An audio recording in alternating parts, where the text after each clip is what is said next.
La verdad que después de escuchar las palabras de Susana Trimarco, la profunda sensación de injusticia que se vive hoy en Tucumán y que se vive en el país por una corporación, por las corporaciones que Susana bien llama mafias, y la lucha incalculable de estas mujeres, ¿no? De las madres, de las abuelas, de personas como Susana, como Cristina.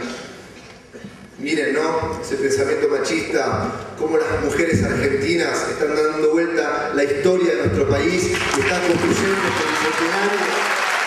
Todos nosotros, los jóvenes, vamos a estar atrás luchando con ellas. Yo la verdad que había pensado hacer algunas reflexiones jurídicas, pero qué feas que se escuchan esas reflexiones jurídicas que hacen en la justicia, que poco se entienden, que son opacas, oscuras, palaciegas. ¿Cómo hacer? Es una de las preguntas que se debaten en este congreso, acá en Tucumán. ¿Cómo hacer para que las reflexiones jurídicas se vuelvan de cara a la sociedad y no de espalda a la sociedad? Es eso lo que tenemos que debatir cuando nos reunimos jueces, fiscales, abogados, académicos, ciudadanos, víctimas, argentinos y argentinas que queremos instituciones, como hoy tenemos el Poder Ejecutivo y hoy tenemos en el Poder Legislativo, queremos un Poder Judicial de cara a la sociedad y no de espalda a la sociedad, como lo tuvimos en el 76 en adelante, como lo tuvimos en la década del 90. Ese Poder Judicial que en todo el siglo XX nunca cerró las puertas, mientras las dictaduras aplicaban el terrorismo de Estado, secuestraban argentinos y argentinas, cerraban el Parlamento, tomaban el Poder Ejecutivo y el Poder Judicial permanecía abierto. ¿Por qué permanecía abierto? Porque tenía connivencia con ese pacto corporativo, ese pacto que defiende intereses económicos para pocos. Es esa la verdad. Tenemos que poner las cosas sobre la mesa, tenemos que poner blanco sobre negro. Discúlpenme que me ponga enérgico, pero es esa la energía que transmiten estas mujeres, ¿no? Estas mujeres que no le tienen miedo a esas mafias, que no le tienen miedo a esas corporaciones. ¿Y qué es lo que está pasando en nuestro país? ¿Qué es lo que viene pasando en esta década ganada? ¿Qué significa esta década ganada? ¿Qué significan estas mujeres en este inicio del siglo XXI? Significa la construcción de un país para este bicentenario. No es casualidad que esta década sea la primera década de este siglo XXI. No es casualidad que esta lucha se dé después de la crisis, de la debacle que tuvo nuestro país.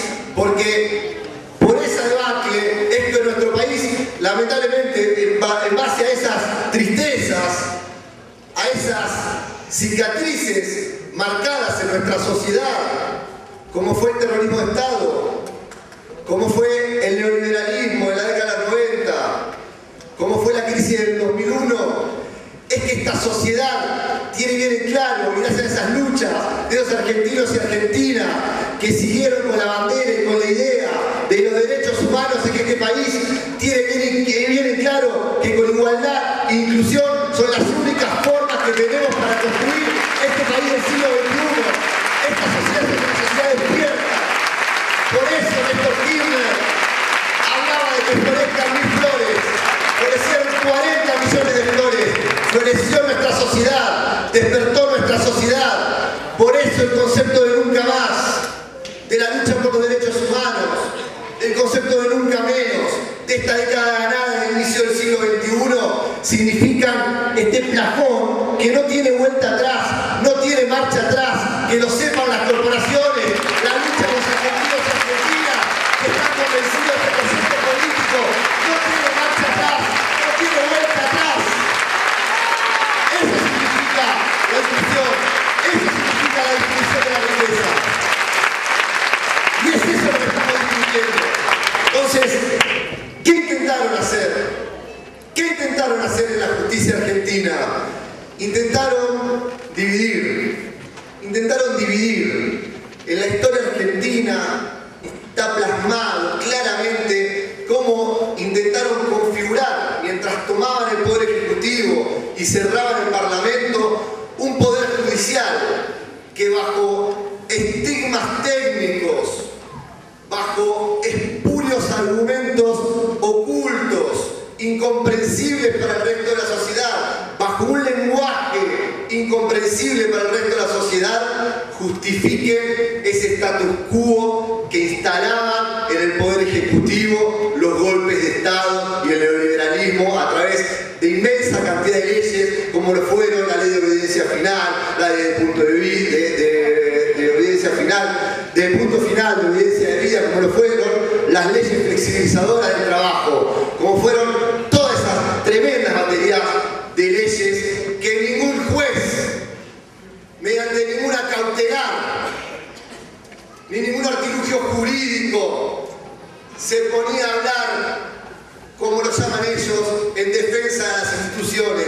¿Qué hacían esos jueces que todavía están hoy?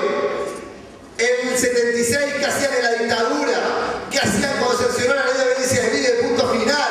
¿Qué hacían cuando vendían los derechos de los trabajadores